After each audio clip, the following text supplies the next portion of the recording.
रुपेश कारगिल की वादियों में एक सिपाही के रूप में तैनात था। वह अब की बार छुट्टियों में अपनी बहन के पास गांव आया हुआ था। गांव में आकर उसे अपने बचपन के दिन यादें ताज़ा हो गई। वह हर साल अपनी बहन के पास कुछ दिन के लिए उसके पास आ जाता था। अभी तक उसकी शादी नहीं हुई थी। एक दिन उसने गांव में एक लड़की उसको देखकर उसने अपनी बहन को कहा कि तुम इस लड़की से ही मेरी शादी की बात चलाना, क्योंकि इस लड़की से सुंदर मुझे कोई नज़र नहीं आती। आज उसकी बहन ने उसका रिश्ता उसी लड़के से करवाने के लिए उसने अपने भाई को अपने गांव बुलाया था। वह अपनी बहन के घर पहुंचकर अपनी बहन को बोला कि इस लड़की के माँ बाप से तुमने मेरी शादी की बात की। उसकी बहन बोली, हाँ, मैंने इसके घर वालों से तुम्हारी शादी की बात चलाई है। यह लड़की हमारे जात की नहीं है। वह बोला, मुझे जातवाद से कुछ नहीं लेना। उसकी बहन बोली, उसके पिता के पास देने के लिए इतना दहेज भी नहीं है। वह अपनी बहन को बोला, बहना, मुझे दहेज वहेज से कुछ नहीं लेना देना, क्योंकि यह मुझे इतनी पसंद आई है कि वह चाहे किसी भी जाति की हो, मुझे कोई फ़र्क नहीं पड़ता है। उसकी बहन बोली, मेरे भाई, उस लड़की के 5 भाई बहन हैं। वह एक गरीब परिवार से संबंध रखती है। एक महत्वपूर्ण बात तो मैं बताना ही भूल गई, यह लड़की अनपढ़ है। इसके माता पिता ने इसे स्कूल में नहीं भेजा। यह लड़की इतनी सुंदर है कि कोई भी लड़का इसकी सुंदरता पर मोहित हो जाए। वह अपनी बहन से बोला, मेरी बहन, मुझे तो सुंदर बीवी ही पसंद है। अपने दोस्तों के साथ इसे कैसे मिलवाना है, इसे सारे कायदे कानून मैं इसे सिखा दूंगा। मुझे इससे कोई फ़र्क नहीं पड़ता। इसके बावजूद भी मैं इससे शादी करने के लिए तैयार हूँ। अपने भाई की बात सुनकर उसकी बहन हैरान रह गई। वह सोचने लगी कि मेरा भाई कितना दिलेर है। उसने रुचि के माता पिता को बुलाया। उन्होंने इतना अच्छा लड़का देखकर कहा, हमें भला शादी से क्यों इनकार होने लगा। एक शर्त पर हमें यह रिश्ता मंजूर है। हमारे पास अपनी लड़की को देने के लिए दहेज नहीं है। उसने उनके मम्मी पापा को कहा कि कल शादी के लिए अच्छा मुहूर्त है।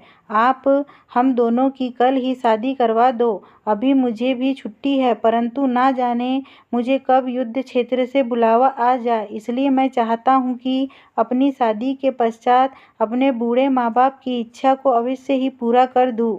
लड़की वाले मान गए। उन्होंने दूसरे ही दिन रुपेश और रुचि की शादी कर दी। उसने अपनी बहन को गले लगाया और कहा, अगले साल मैं फिर आपके पास आऊँगा। यह कहकर उसने अपनी बहन से विदाई मांगी। शादी करके अपने घर वापस आ गया था। उसकी पसंद को देखकर लोग उसे कहते, वाह, क्या सुंदर परी जैसी दुल्हन लाए हो। रुपेश अपने मन में कहीं ना कहीं सोच रहा था कि पहले उसे समाज में उठने बैठने के तरीके सिखा देता हूँ। मैं अपने दोस्तों के साथ उसे यूँ नहीं मिलवा सकता हूँ, क्योंकि गांव के रहन-सहन और शहर के तौर तरीकों में दिन रात का अंतर है। रुचि को अपने साथ क्लब होटलों में ले जाने लगा। वह उसके परिवार में पूरी तरह से घुल मिल गई, लेकिन पढ़ाई के नाम पर बिल्कुल शून्य थी। उसने एक कक्षा तक भी पढ़ाई नहीं की थी। उसे देखकर कोई भी नहीं कह सकता था कि वह पढ़ी लिखी नहीं है। जब भी वह अपने घर छुट्टियों पर आता तो उसे लेकर अपने दोस्तों से मिलवाता। उसके माँ बाप ने उसे एक दिन जरूर कहा था कि बेटा, बहू देखने में तो सुंदर है, परंतु ये तो हमारी तरह अनपढ़ है, क्योंकि अब तो घर में 3-3 अनपढ़ इकट्ठे हो गए हैं। अपने बच्चों को भी यह पढ़ा नहीं सकेंगी, और तुम तो युद्ध क्षेत्र में रहते हो। जब तुमने शादी कर ही ली तो अब क्या हम कह सकते हैं। रुपेश को युद्ध क्षेत्र से बुलावा आ चुका था। उसे दूसरे दिन ही रणभूमि में जाना था। उसने अपनी पत्नी से विदा ली। उसकी पत्नी ने तो रोते हुए अपने पति को विदा किया। वह बोला, अरे पगली, अपने पति को हंसते हुए विदा करते हैं, क्योंकि मातृभूमि की रक्षा करने का अवसर तो किसी किसी भाग्यवान को ही मिलता है। तुम्हें तो अपने पति पर गर्व करना चाहिए। उसने अपने पति के माथे पर तिलक किया और वह उसे जाते हुए उसे बाहर तक छोड़ने आई थी। रुपेश को गए हुए काफ़ी दिन हो चुके थे। एक दिन उसके घर पर तार आई।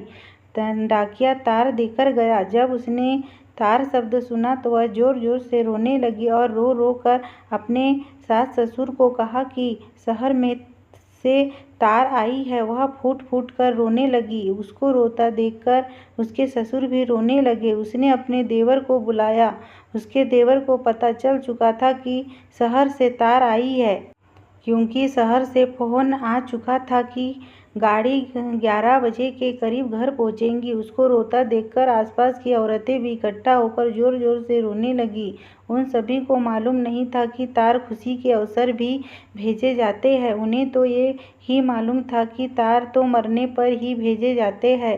फ़ोन पर भी आवाज़ साफ नहीं सुनाई दे रही थी। उसका देवर जाकर कफन ले आया था। उसके माँ बाप ने सब लोगों को इकट्ठा कर लिया था। चारों ओर चीख चिल्लाने की आवाज़ें आ रही थी। रुचि ने सफ़ेद साड़ी पहन ली थी। उसने फ़ोन पर सुना था कि गाड़ी 11 बजे घर पहुंच जाएगी। उसके घर में लोगों को इतनी ज़्यादा भीड़ थी कि उसके घर में बैठने के लिए जगह भी नहीं बची थी। चारों तरफ सन्नाटा ही सन्नाटा था। रुपेश के दोस्त सब उसे आखिरी सलाम देने के लिए बाजे गाजे से विदा करने वाले थे। 11 बजे के करीब एक पुलिस की जीप उनके घर के पास खड़ी थी। उसमें से रुपेश नीचे उतरा। उसने हेट पहन रखा था। उसने जैसे ही घर में सन्नाटा देखा और वहाँ से रोने चिल्लाने की आवाज़ सुनी तो उसके कानों में सीटियाँ बजने लगी। वह सोचने लगा कि कहीं मेरी पत्नी को तो कहीं कुछ तो नहीं हो गया, मेरी बूढ़ी माँ या पिता को तो कुछ नहीं हो गया। जो लोग ज़ोर ज़ोर से रो रहे हैं, उसके दिमाग में तरह तरह के ख्याल आ रहे थे। वो दौड़ा दौड़ा अंदर गया और अपनी माँ के पैर छूकर बोला, माँ प्रणाम।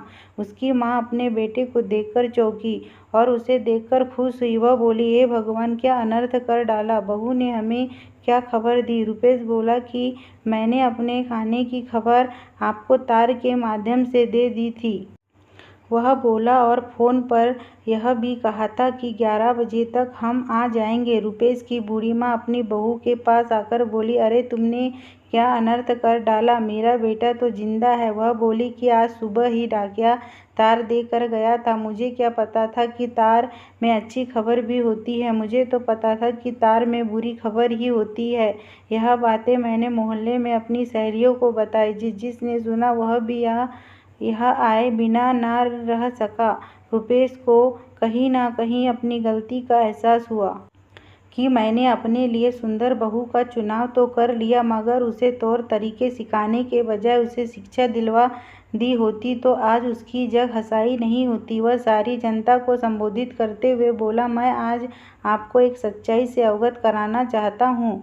मैंने अपनी पसंद की लड़की से शादी की, इसकी सुंदरता पर मोहित हो गया और मैंने सोचा कि वह भी मुझे मेरे तौर तरीके सीख कर मुझे खुश कर देंगी। उसने अपनी तरफ से तो बहुत कोशिश की और सफल भी हो गई, पर कहीं ना कहीं मैं यह भूल गया कि सब तौर तरीकों से भी सबसे महत्वपूर्ण है मनुष्य की शिक्षा। इंसान अगर पढ़ा लिखा होगा तो वह दुनिया के किसी भी क्षेत्र में चले जाए, वह कभी निराश नहीं होगा। बिना शिक्षा के उसका जीवन अधूरा है। इसलिए शिक्षा, चाहे वह नौजवान हो या बड़ा, हर एक व्यक्ति को शिक्षा अवश्य प्राप्त करनी चाहिए। इस बात के लिए मैं रुचि को दोषी नहीं ठहरा सकता, क्योंकि मैंने उसे कभी शिक्षा प्राप्त करने के लिए जोर नहीं लगाया। आज सबके सामने मैं यह प्रण लेता हूँ कि अपनी पत्नी को शिक्षा दिलवाने के लिए मुझे जो करना पड़े मैं पीछे नहीं हटूंगा। उसने रुचि का हाथ पकड़ते हुए अपने दोस्तों से मिलवाया और कहा कि मेरी पत्नी बिल्कुल अनपढ़ है। इसके पिता ने उसे कभी स्कूल नहीं भेजा, परंतु आज से मैं इसे पढ़ा लिखाकर इतना काबिल बनाऊंगा, मैं चाहे जीवित रहूं या नहीं, वह अपने बच्चों को तो अच्छी शिक्षा दिलवा सकती है। उसने प्रौढ़ शिक्षा केंद्र जाकर अपनी पत्नी की पढ़ाई के लिए एक खत लिखा। उसकी पत्नी ने प्रौढ़ शिक्षा केंद्र में जाना स्वीकार कर लिया था। वह वहां पर जाकर काफ़ी कुछ पढ़ना लिखना सीख गई थी। जब वह अपने मायके आई तो अपनी माँ को भी उसने कुछ कुछ पढ़ना लिखना सिखा दिया था। यह कहानी उस समय की है जब तार के माध्यम से ही संदेश भेजे जाते थे।